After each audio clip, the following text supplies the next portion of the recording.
ಶ್ರೀಗುರುಭ್ಯೋ ನಮಃ ಪರಮಗುರುಭ್ಯೋ ನಮಃ. ಶ್ರೀಮದಾನಂದತೀರ್ಥಭಗವತ್ಪಾದಾಚಾರ್ಯಗುರುಭ್ಯೋ ನಮಃ. ಜಯತ್ಯಜೋ ಖಂಡಗುಣೋರುಮಂಡಲಃ ಸದೋದಿತೋ ಜ್ಞಾನಮರೀಚಿಮಾಲಿ ಸ್ವಭಕ್ತಃ ಅರ್ಧೋಚ್ಚತಮೋ ನಿಹಂತ ವ್ಯಾಸಾವತಾರೋ ಹರಿರಾತ್ಮಭಾಸ್ಕರಃ. ಜಯತಿ ಹರಿರಚಿಂತ್ಯಃ ಸರ್ವದೇವೈಕವಂದ್ಯಃ ಪರಮಗುರುರಭೀಷ್ಟಾವಾಪ್ತಿದಃ ಸಜ್ಜನಾನಾಂ ನಿಖಿಲಗುಣಗಣಾರ್ಣೋ ನಿತ್ಯನಿರ್ಮುಕ್ತದೋಷಃ ಸರಸಿಜನಯನೋऽಸೌ ಶ್ರೀಪತಿರ್ಮಾನದೋ ನಃ. ಅಭ್ರಮಂ ಭಂಗರಹಿತಂ ಅಜಡಂ ವಿಮಲಂ ಸದಾ ಆನಂದತೀರ್ಥಮತುಲಂ ಭಜೆ ತಾಪತ್ರಯಾಪಹಂ. ಶ್ರೀಮತೋ ರಾಘವೇಂದ್ರಸ್ಯ ನಮಾಮಿ ಪದಪಂಕಜೇ ಕಾಮಿತಾಶೇಷಕಲ್ಯಾಣಕಲನಾಕಲ್ಪಪಾದಪೌ ಅಜ್ಞಾನತಿಮಿರಚ್ಛೇದಂ ಬುದ್ಧಿಸಂಪತ್ಪ್ರದಾಯಕಂ ವಿಜ್ಞಾನವಿಮಲಂ ಶಾಂತಂ ವಿಜಯಾಖ್ಯಗುರುಂ ಭಜೆ. ತಪಸ್ವಾಧ್ಯಾಯಶುಶ್ರೂಷಾ ಕೃಷ್ಣಪೂಜಾರತಂ ಮುನಿಂ ವಿಶ್ವೇಶಂ ಇಷ್ಟದಂ ವಂದೇ ಪರಿವ್ರಾಟ್ ಚಕ್ರವರ್ತಿನಂ. ನಮೋವಸ್ತಾತ್ವಿಕಾ ದೇವಾಃ ವಿಷ್ಣುಭಕ್ತಿಪರಾಯಣಾಃ ಧರ್ಮಮಾರ್ಗೇ ಪ್ರೇರಯಂತು ಭವಂತಃ ಸರ್ವ ಏವ ಹಿ. ಶ್ರೀ ಗುರುಭ್ಯೋ ನಮಃ. ಆತ್ಮೀಯರೇ, ಗೀತಾವಿವೃತ್ತಿ ಪಾಠಕ್ಕೆ ನಿಮಗೆಲ್ಲ ಸುಸ್ವಾಗತ. ಭಗವದ್ಗೀತೆಯಲ್ಲಿ 36 ಶ್ಲೋಕಗಳವರೆಗೆ ಪಾಠ ಆಗಿದೆ. ಅರ್ಜುನ ಈ ಆತತಾಯಿಗಳನ್ನು ಕೊಂದರೆ ನನಗೆ ಪಾಪವೇ ಬರುತ್ತೆ, ಪಾಪಮೇವ ಆಶ್ರಯೇತ್ ಅಸ್ಮಾನ್ ಹತ್ವೈತಾನ್ ಆತತಾಯಿನಃ ತಸ್ಮಾನ್ನಾರಹ ವಯಂ ಹಂತುಂ ಧಾರ್ತರಾಷ್ಟ್ರಾನ್ ಸ್ವಬಾಂಧವಾನ್ ಸ್ವಜನಂ ಹಿ ಕಥಂ ಹತ್ವಾ ಸುಖಿನಶ್ಯಾಮ ಮಾಧವ ಅಂತ. ಇಂತಹ ಆಕ್ರಮಣಕಾರರನ್ನು ನಾವು ಕೊಂದರೆ ನಮಗೆ ಪಾಪವೇ ಘಟಿಸ್ತದೆ. ಆದ್ದರಿಂದ ಧೃತರಾಷ್ಟ್ರನ ಮಕ್ಕಳನ್ನು, ನಮ್ಮ ಸ್ನೇಹಿತರನ್ನು ನಾವು ಕೊಲ್ಲುವಂಥದ್ದು ಸರಿಯಲ್ಲ. ನಮ್ಮ ಬಂಧುಗಳನ್ನೇ ಕೊಂದು ನಾವು ಏನನ್ನು ಪಡಲಿಕ್ಕೆ ಸಾಧ್ಯ? ನಾವು ಸುಖವಾಗಿ ಇರಲಿಕ್ಕೆ ಹೇಗೆ ಸಾಧ್ಯ? ಇವರೆಲ್ಲ ಆತತಾಯಿಗಳು, ಕೌರವರ ಆತತಾಯಿಗಳು. ಆತತಾಯಿಗಳಂದರೆ ವಿಷ ಹಾಕುವವರು, ಮನೆಗೆ ಬೆಂಕಿ ಹಚ್ಚುವವರು, ಮಾರಕ ಆಯುಧಗಳಿಂದ ಹಲ್ಲೆ ಮಾಡುವವರು, ಸಂಪತ್ತನ್ನು ಲೂಟಿ ಮಾಡತಕ್ಕಂಥವರು, ಮತ್ತು ಮತ್ತೊಬ್ಬರ ನೆಲವನ್ನು ವಶ ಮಾಡಿಕೊಳ್ತಕ್ಕಂಥವರು, ಮತ್ತೊಬ್ಬನ ಹೆಂಡತಿಯನ್ನು ಅಪಹರಿಸುವವರು. ಇಂತಹ ಆಕ್ರಮಣಕಾರರನ್ನು ಆತತಾಯಿಗಳು ಅಂತ ಹೇಳ್ತಾರೆ. ಇವರನ್ನು ಕೂಡಲೇ ಕೊಲ್ಲಬೇಕು. ಹಾಗೆ ಕೊಲ್ಲುವುದರಿಂದ ಪಾಪವೇನೂ ಬರೋದಿಲ್ಲ. ಇಂತಹ ಆಕ್ರಮಣಕಾರರನ್ನು ಕೊಲ್ಲುವುದು ಸಾಮಾನ್ಯ ಮನುಷ್ಯನಿಗೂ ಸಹ ಯೋಗ್ಯವಾಗಿರತಕ್ಕಂತಹ ಕಾರ್ಯವೇ. ಆದರೆ ಅರ್ಜುನ ಯಾಕೆ ಹೀಗೆ ಆಲೋಚನೆ ಮಾಡ್ತಾ ಇದ್ದಾನೆ ಅಂದರೆ, ಅರ್ಜುನ ಸಾಮಾನ್ಯ ಮನುಷ್ಯನಲ್ಲ. ಅವನೊಬ್ಬ ಸಂತನ ಹಾಗೆ ಇದ್ದಾನೆ. ಸಂತ ಸದೃಶ ಸ್ವಭಾವ ಅವನದ್ದು. ಆದ್ದರಿಂದಲೇ ಅವನು ಸಂತನಂತೆಯೇ ಕೌರವರೊಂದಿಗೆ ನಡೆದುಕೊಳ್ಳಿಕ್ಕೆ ಬಯಸ್ತಾ ಇದ್ದಾನೆ. ಆದರೆ ಸಂತನ ಈ ರೀತಿಯ ವರ್ತನೆ ಕ್ಷತ್ರಿಯನಿಗೆ ಉಚಿತ ಅಲ್ಲ. ಒಂದು ರಾಜ್ಯದ ಆಡಳಿತದಲ್ಲಿ ಹೊಣೆಗಾರಿಕೆಯುಳ್ಳ ಒಬ್ಬ ಮನುಷ್ಯ ಸಂತ ಸದಸ್ಯನಾಗಬೇಕು ಅಂತ ಬಯಸ್ತಾನೇನೋ ನಿಜ. ಆದರೆ ಅವ ಹೇಡಿ ಆಗಬಾರದು. ಉದಾಹರಣೆಗೆ ನೋಡಿ, ಶ್ರೀರಾಮ ಇದ್ದಾನೆ. ಅವನದು ಎಂಥ ಸ್ವಭಾವ ಅಂದರೆ, ಈಗಲೂ ಕೂಡ ಜನ ಅಪೇಕ್ಷೆ ಪಡ್ತಾರೆ ರಾಮರಾಜ್ಯವಾಗಬೇಕು, ರಾಮರಾಜ್ಯದಲ್ಲಿ ನಾವಿರಬೇಕು ಅಂತ ಬಯಸ್ತಾರೆ. ಆದರೆ ರಾಮ ಯಾವತ್ತೂ ಹೇಡಿಯಿಂದ ನಡೆದುಕೊಳ್ಳಲಿಲ್ಲ. ತನ್ನ ಪತ್ನಿಯಾಗಿರತಕ್ಕಂತಹ ಸೀತೆಯನ್ನು ಅಪಹರಿಸಿದ ರಾವಣನನ್ನು ಸಹ ಅವನು ಬಿಡಲಿಲ್ಲ. ರಾಮನ ವಿರುದ್ಧ ಆಕ್ರಮಣವನ್ನೇ ಮಾಡಿದ. ಜಗತ್ತಿನ ಚರಿತ್ರೆಯಲ್ಲೇ ಅಸದೃಶವಾದಂತಹ ಪಾಠವನ್ನು ಶ್ರೀರಾಮ ಆ ರಾವಣನಿಗೆ ಕಲಿಸಿದ. ಆದರೆ ಅರ್ಜುನನ ವಿರುದ್ಧ ಆಕ್ರಮಣ ಮಾಡಿದವರಿದ್ದಾರಲ್ಲ, ಅವರೆಲ್ಲ ಬರೀ ಆತತಾಯಿಗಳಲ್ಲ. ಆತತಾಯಿಗಳ ಜೊತೆಗೆ ಕೆಲವು ಬಂಧುಗಳಿದ್ದಾರೆ, ವಿಶೇಷ ವರ್ಗದವರು. ಅರ್ಥಾತ್ ಅವನ ತಾತ, ಅವನ ಗುರು, ಸ್ನೇಹಿತರು, ಮಕ್ಕಳು, ಮೊಮ್ಮಕ್ಕಳು ಇವರೆಲ್ಲ ಇದ್ದಾರೆ. ಆದ್ದರಿಂದ ಸಾಮಾನ್ಯ ಅತಿಕ್ರಮಣಕಾರರ ವಿರುದ್ಧ ಅಗತ್ಯವೆನಿಸತಕ್ಕಂತಹ ಕ್ರಮಗಳನ್ನು ಕೈಗೊಳ್ಳಬಹುದಾಗಿದ್ದರೂ ಕೂಡ ಇವರೆಲ್ಲ ಬಂಧುಗಳಿದ್ದರಿಂದ ಅವ ಹಾಗೆ ಭಾವಿಸಿದ. ಮತ್ತು ಸಹಜವಾಗಿ ಅವನು ಸಂತ ಸ್ವಭಾವದವನಾದ್ದರಿಂದ ಅವರು ತಪ್ಪು ಮಾಡಿದರೂ ಕೂಡ ಅವರ ತಪ್ಪನ್ನು ಕ್ಷಮಿಸಬೇಕು. ತಪ್ಪು ಮಾಡಿದಾಗ ಸಂತ ಸ್ವಭಾವದವರು ಕ್ಷಮೆಯನ್ನು ತೋರಬೇಕು ಅಂತ ಆದೇಶ ಇದೆ. ಅಂತಹ ಸಂತರಿಗೆ ಯಾವುದೇ ರಾಜಕೀಯ ತುರ್ತಿಗಿಂತ ಇಂತಹ ಆದೇಶಗಳು ಮುಖ್ಯವಾಗ್ತವೆ. ರಾಜಕೀಯ ಕಾರಣಗಳಿಗಾಗಿ ತನ್ನ ಬಂಧುಗಳನ್ನು ಕೊಲ್ಲುವುದಕ್ಕಿಂತ ಧರ್ಮ ಮತ್ತು ಮಹಾತ್ಮರು ಸಹಜವಾಗಿ ವರ್ತಿಸತಕ್ಕಂತಹ ರೀತಿ, ಈ ಕಾರಣಗಳಿಗಾಗಿ ಅವರನ್ನು ಕ್ಷಮಿಸುವುದೇ ಉತ್ತಮ ಎಂಬುದಾಗಿ ಅರ್ಜುನ ಭಾವಿಸ್ತಾನೆ. ತಾತ್ಕಾಲಿಕವಾಗಿರತಕ್ಕಂತಹ ದೇಹ ಸುಖಕ್ಕಾಗಿ ಅವರನ್ನು ಕೊಲ್ಲೋದು ಯೋಗ್ಯವಲ್ಲ ಅಂತ ಭಾವಿಸ್ತಾನೆ. ಅವರನ್ನು ಕೊಂದು ಪಡೆಯತಕ್ಕಂತಹ ರಾಜ್ಯವಾಗಲಿ ಸುಖವಾಗಲಿ ಶಾಶ್ವತವೇನೂ ಅಲ್ಲ. ಹೀಗಿರುವಾಗ ತನ್ನ ಬಂಧುಗಳನ್ನೇ ಕೊಂದು ತನ್ನ ಜೀವಕ್ಕೂ ಶಾಶ್ವತವಾಗಿರತಕ್ಕಂತಹ ಮುಕ್ತಿಗೂ ಆಪತ್ತನ್ನೇಕೆ ತಾನು ತಂದುಕೊಡಬೇಕು? ಹೀಗೆ ಅರ್ಜುನ ಆಲೋಚನೆ ಮಾಡ್ತಾ ಮುಂದೆ ಹೇಳ್ತಾನೆ, ಯದ್ಯಪ್ಪೇತೇನ ಪಶ್ಯಂತಿ ಲೋಭೋಪಹತ ಚೇತಸಃ ಕುಲಕ್ಷಯಕೃತಂ ದೋಷಂ ಮಿತ್ರದ್ರೋಹೇ ಚ ಪಾತಕಂ ಕಥಂ ನ ಜ್ಞೇಯಂ ಅಸ್ಮಾಭಿಃ ಪಾಪಾದಸ್ಮಾನ್ ನಿವರ್ತಿತುಂ ಕುಲಕ್ಷಯಕೃತಂ ದೋಷಂ ಪ್ರಪಶ್ಯದ್ಭಿರ್ಜನಾರ್ದನ. ಹೇ ಜನಾರ್ದನ, ಈ ಜನರ ಹೃದಯಗಳು ಏನಾಗಿವೆ ಇವತ್ತು? ಸಂಪೂರ್ಣವಾಗಿ ದುರಾಶೆಗೆ ವಶವಾಗಿವೆ. ತಮ್ಮ ಕುಟುಂಬದವರನ್ನು ಕೊಲ್ಲುವುದರಲ್ಲಾಗಲಿ ಮಿತ್ರದ್ರೋಹದಲ್ಲಾಗಲಿ ಇವರಿಗೆ ಏನೂ ದೋಷ ಕಾಣ್ತಾ ಇಲ್ಲ ನೋಡಿ. ಆದರೆ ಕುಲಕ್ಷಯವನ್ನು ಮಾಡತಕ್ಕಂತಹ ಈ ಒಂದು ಕೃತ್ಯ ಪಾಪ ಅಂತ ತಿಳಿದ ಮೇಲೆ ನಾವು ಇಂತಹ ಪಾಪ ಕಾರ್ಯವನ್ನು ಯಾಕೆ ಮಾಡಬೇಕು? ಈಗ ಎದುರಾಳಿಯು ಯುದ್ಧಕ್ಕಾಗಲಿ ಜೂಜಿಗಾಗಲಿ ಆಹ್ವಾನಿಸಿದಾಗ ಕ್ಷತ್ರಿಯನಾದವ ತಿರಸ್ಕಾರ ಮಾಡಬಾರ್ದು, ನಿಜ. ಇಂತಹ ಒಂದು ಕರ್ತವ್ಯಕ್ಕೆ ಬದ್ಧನಾಗಿರತಕ್ಕಂತಹ ಅರ್ಜುನ ಯುದ್ಧ ಮಾಡಬೇಕಂತ ಹೊರಟು ಅದನ್ನು ನಿರಾಕರಿಸುವ ಹಾಗೆ ಇಲ್ಲ. ಈಗ ದುರ್ಯೋಧನ ಪಕ್ಷವನಿಗೆ ಸವಾಲು ಎಸೆದಿದೆ. ಇಂತಹ ಸನ್ನಿವೇಶದಲ್ಲಿ ಅವನು ಯುದ್ಧ ಮಾಡದೆ ಹೋದರೆ ಹೇಳಿ ಆಗ್ತಾನೆ. ಆದರೆ ಎದುರು ಪಕ್ಷ ಇಂತಹ ಒಂದು ಸವಾಲಿನ ಪರಿಣಾಮ ಏನಿದೆ ಅದರ ಬಗ್ಗೆ ಆಲೋಚನೆ ಮಾಡ್ತಾ ಇದ್ದಾನೆ ಅರ್ಜುನ. ಕುಲಕ್ಷಯ ಬರೀ ಐಹಿಕವಾಗಿರ್ತಕ್ಕಂತಹ ಪಾರತ್ರಿಕವಾಗಿರ್ತಕ್ಕಂತಹ ಸುಖ ತನಗೆ ಮಾತ್ರ ಇಲ್ಲ ಅನ್ನೋ ವಿಷಯ ಅಲ್ಲ, ಅದರ ಜೊತೆಯಲ್ಲಿ ಜಗತ್ತಿನ ವಿನಾಶವಾಗತ್ತೆ. ಆ ಒಂದು ಮನೋವೈಶಾಲ್ಯದಿಂದ ಅವ ಆಲೋಚನೆ ಮಾಡಲಿಕ್ಕೆ ಹೊರಟಿದ್ದಾನೆ.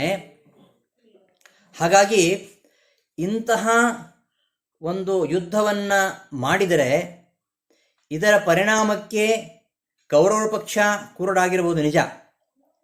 ಆದರೆ ಇದರ ದುಷ್ಪರಿಣಾಮಗಳನ್ನು ಅರ್ಜುನ ಕಾಣಬಲ್ಲವನಾಗಿದ್ದ. ಆದ್ದರಿಂದ ಅವನು ಕೌರವರ ಈ ಒಂದು ಸವಾಲನ್ನು ಒಪ್ಪಿಕೊಳ್ಳುವುದವನಿಗೆ ಸಾಧ್ಯವಾಗ್ತಾ ಇಲ್ಲ. ಪರಿಣಾಮ ಒಳ್ಳೆಯದಿದ್ದಾಗ ನಾವು ನಮ್ಮ ಕರ್ತವ್ಯವನ್ನು ನಾವು ಮಾಡಬೇಕು ಅಂತ ಕರ್ತವ್ಯದಿಂದ ಬಂಧಿತರಾಗ್ತೇವೆ. ಆದರೆ ಪರಿಣಾಮ ಬೇರೆ ರೀತಿಯಾಗಿದ್ದರೆ ಆ ಕರ್ತವ್ಯದ ಕಟ್ಟಿಗೆ ನಾವು ಒಳಪಡಲಿಕ್ಕೆ ಸ್ವಲ್ಪ ಹಿಂಜರಿತೇವೆ. ಯಾಕೆ? ಆ ಕರ್ತವ್ಯ ಮಾಡೋದ್ರಿಂದ ಅನರ್ಥ ಇದೆ, ಅದು ಅಯುಕ್ತವಾಗಿದೆ, ನನಗೆ ಒಳ್ಳೆಯದಾಗುವುದಿಲ್ಲ ಅಂತಾಗುವಾಗ ನಾವು ಆ ಕರ್ತವ್ಯದ ಬಂಧಕ್ಕೆ ಒಳಗಾಗುವುದಿಲ್ಲ. ನಾವು ಮಾಡುವ ಕರ್ತವ್ಯದಿಂದ ಒಳ್ಳೆಯ ಪರಿಣಾಮ ಉಂಟಾಗತ್ತೆ ಅಂತಾದರೆ ಅಂತಹ ಕರ್ತವ್ಯಕ್ಕೆ ವ್ಯಕ್ತಿ ಬಂಧಿತನಾಗ್ತಾನೆ. ಇಲ್ಲಿ ಯುದ್ಧ ಮಾಡುವುದರ ಪರವಾಗಿಯೂ ವಿರುದ್ಧವಾಗಿಯೂ ಎರಡೂ ಅಂಶಗಳಲ್ಲಿ ಆಲೋಚನೆ ಮಾಡಿದಾಗ ಯುದ್ಧ ಮಾಡಿದರೆ ಏನಾಗುತ್ತೆ, ಯುದ್ಧ ಮಾಡಿದ್ರೆ ಏನಾಗುತ್ತೆ, ಈ ಎಲ್ಲ ಅಂಶಗಳನ್ನು ಇಲ್ಲಿ ಪರಿಶೀಲನೆ ಮಾಡ್ತಾ ಇದ್ದಾನೆ ಅರ್ಜುನ. ಆದ್ದರಿಂದ ನಾನು ಯುದ್ಧ ಮಾಡುವುದಿಲ್ಲ ಅಂತ ಹೇಳಿ ಹೊರಟಿದ್ದಾನೆ. ಈಗ ಯುದ್ಧ ಮಾಡಿದರೆ ಏನಾಗುತ್ತೆ ಅಂದರೆ ನೋಡಿ, ಒಂದು ವರ್ಣ ವ್ಯವಸ್ಥೆ ಇದೆ ಸಮಾಜದಲ್ಲಿ. ಸಮಾಜದ ಒಂದು ವರ್ಣ ವ್ಯವಸ್ಥೆ, ಒಂದು ಕುಟುಂಬ ವ್ಯವಸ್ಥೆ, ಇದೆಲ್ಲವೂ ನಾಶವಾಗತ್ತೆ ಅಂತ ಬಹಳ ದೂರದೃಷ್ಟಿಯಿಂದ, ಬಹಳ ಮನೋವೈಶಾಲ್ಯದಿಂದ ಇಲ್ಲಿ ಚಿಂತನೆ ಮಾಡ್ತಾ ಇದ್ದಾನೆ. ಇದು ಅರ್ಜುನನ ವಿಷಾದ ಅಲ್ಲ, ಆ ವಿಷಾದದ ಹಿಂದೆ ಇರತಕ್ಕಂತಹ ಈ ಒಂದು ಕಳಕಳಿ, ಸಾಮಾಜಿಕ ಹಿತಚಿಂತನೆ, ಅದರ ಬಗ್ಗೆ ನಾವು ಆಲೋಚನೆ ಮಾಡಿದಾಗ ಅರ್ಜುನ ವಿಷಾದ ಅದು ಯೋಗವಾಗುತ್ತೆ. ನೋಡಿ, ವರ್ಣಾಶ್ರಮ ವ್ಯವಸ್ಥೆಯಲ್ಲಿ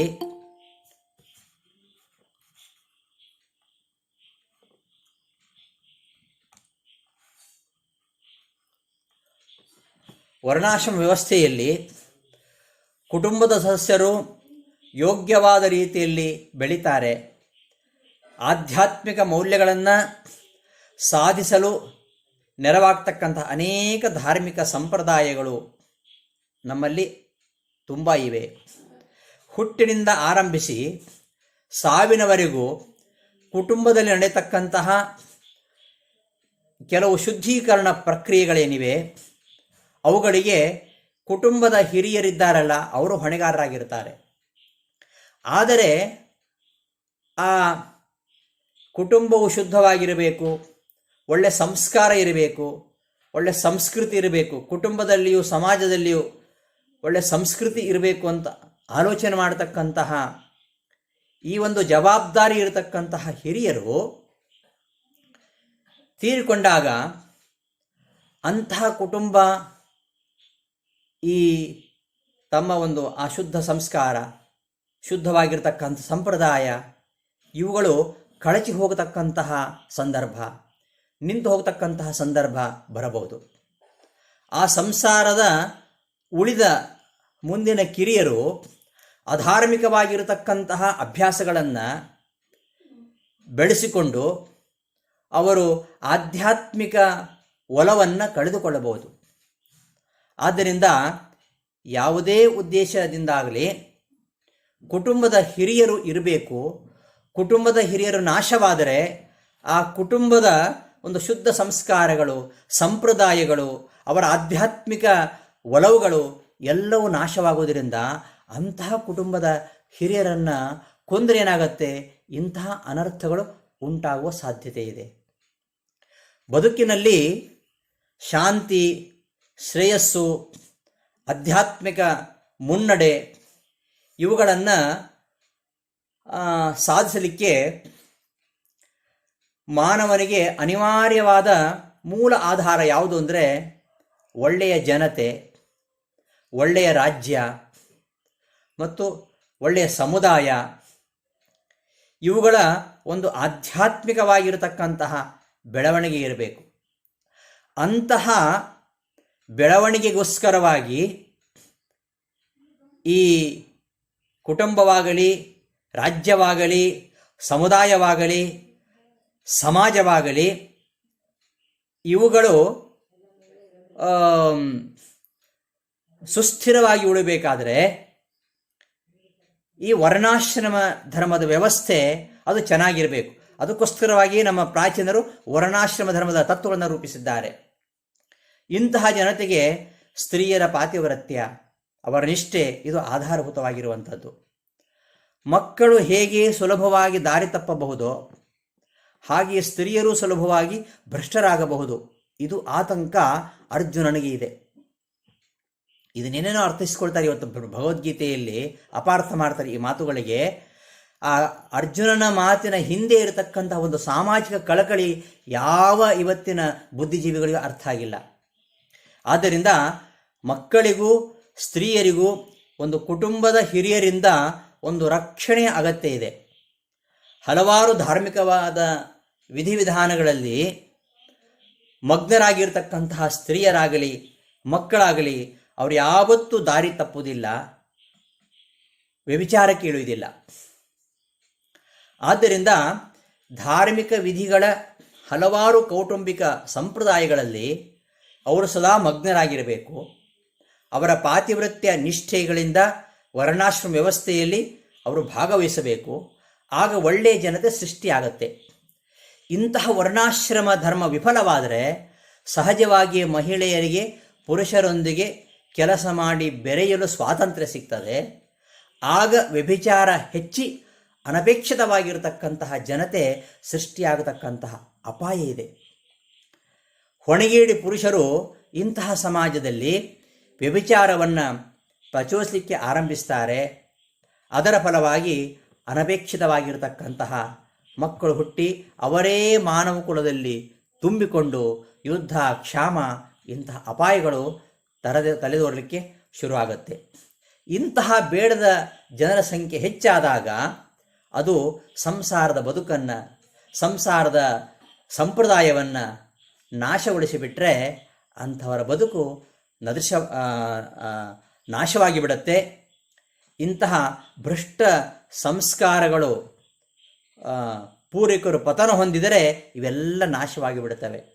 ಆಗ ಅಂತಹ ಹಿರಿಯರ ನಾಶ ಅನಂತರ ಮುಂದಿನ ಜನಾಂಗ ಅವರಿಗೆ ಮಾಡಬೇಕಾಗಿರತಕ್ಕಂತಹ ಪಿಂಡೋದಕ ಕ್ರಿಯೆಗಳನ್ನು ಅವರು ನಿಲ್ಲಿಸಿಬಿಡ್ತಾರೆ.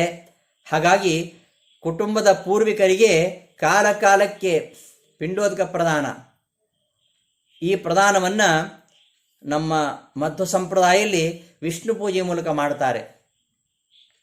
ಇಂಥ ಎಲ್ಲ ಪ್ರಕ್ರಿಯೆಗಳು ನಿಂತು ಹೋಗ್ತವೆ. ಹಾಗಾಗಿ ಕಳಿಸಿದಂತಹ ಆತ್ಮ ಮತ್ತೆ ಸರಿಯಾದ ದೇಹವನ್ನು ಪಡೆಯಲಾಗದೆ ಪ್ರೇತ ಶರೀರಗಳಾಗಿ ಸೂಕ್ಷ್ಮ ಶರೀರದಲ್ಲಿ ಉಳಿದು ಬಿಡ್ತಾರೆ. ಅವರಿಗೆ ಮುಕ್ತಿ ಆಗುವುದಿಲ್ಲ. ಹಾಗಾಗಿ ಇದು ಈ ಅನರ್ಥ ಪರಂಪರೆ. ಇಂಥ ಯುದ್ಧಗಳ ಆದಾಗ ಹಿರಿಯ ಜನಾಂಗವನ್ನು ಕಳೆದುಕೊಂಡಾಗ ಮುಂದಿನ ಜನಾಂಗ ತನ್ನ ಕುಟುಂಬದ ಸಂಪ್ರದಾಯ, ವರ್ಣಾಶ್ರಮ ವ್ಯವಸ್ಥೆ ಇವುಗಳಲ್ಲಿ ಒಲವನ್ನು ಕಳೆದುಕೊಂಡು ಅವರು ಹಿಡಿಯಬಾರದ ದಾರಿ ಹಿಡಿದಾಗ ಸಮಾಜ ಎಂತಹ ಸ್ಥಿತಿಯನ್ನು ತಲುಪತ್ತೆ. ನಮ್ಮ ಸನಾತನ ಧರ್ಮ ಅಥವಾ ವರ್ಣಾಶ್ರಮ ಧರ್ಮ ಇದು ಮಾನವ ಕುಲದ ಎಲ್ಲ ವರ್ಗಗಳಿಗೂ ಕೂಡ ಒಂದು ವಿಧಿಯನ್ನು ವಿಧಾನ ಮಾಡಿದೆ. ಇವುಗಳೊಂದಿಗೆ ಕುಟುಂಬದ ಅನೇಕ ಕಲ್ಯಾಣ ಚಟುವಟಿಕೆಗಳು ಆಗ್ತಾ ಇರ್ತವೆ. ಕಡೆಗೆ ಮುಕ್ತಿಯನ್ನು ಸಾಧಿಸಲಿಕ್ಕೆ ಇವೆಲ್ಲ ಕಾರಣವಾಗಿವೆ. ಇಂತಹ ಹೊಣೆಗಾರಿಕೆಯನ್ನು ಹೊತ್ತಂತಹ ಹಿರಿಯ ಜನಾಂಗ ಕಳಚಿ ಹೋದರೆ ಈ ಹೊಣೆಗಾರಿಕೆಯನ್ನು ತಿಳಿದಂತಹ ಮುಂದಿನ ಸಮಾಜ, ಆ ಸಮಾಜವನ್ನು ದಾರಿ ತಪ್ಪಿಸ್ತಕ್ಕಂತಹ ನಾಯಕರು ಅವರು ಸನಾತನ ಧರ್ಮವನ್ನು ಒಡೆದರೆ ಆ ಸಮಾಜದಲ್ಲಿ ಎಂಥ ಅವ್ಯವಸ್ಥೆ ಉಂಟಾಗುತ್ತೆ. ಅದರ ಪರಿಣಾಮವಾಗಿ ಬದುಕಿನ ಗುರಿಯೇ ತಪ್ಪಿ ಹೋಗುತ್ತೆ.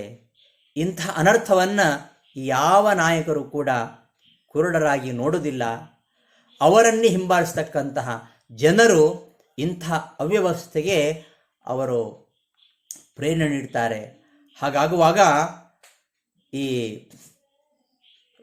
ಇದೆಲ್ಲ ಇಂಥ ಅನರ್ಥ ಪರಂಪರೆಗೆ ಕಾರಣ ಆಗುವುದರಿಂದ ಈ ಯುದ್ಧ ಮಾಡೋದು ಸರಿಯಲ್ಲ ಎಂಬುದಾಗಿ ಅರ್ಜುನ ಇಷ್ಟು ವಿಚಾರಗಳನ್ನು ಮಂಡಿಸಲಿಕ್ಕೆ ಉಪಕ್ರಮಿಸ್ತಾ ಇದ್ದಾನೆ.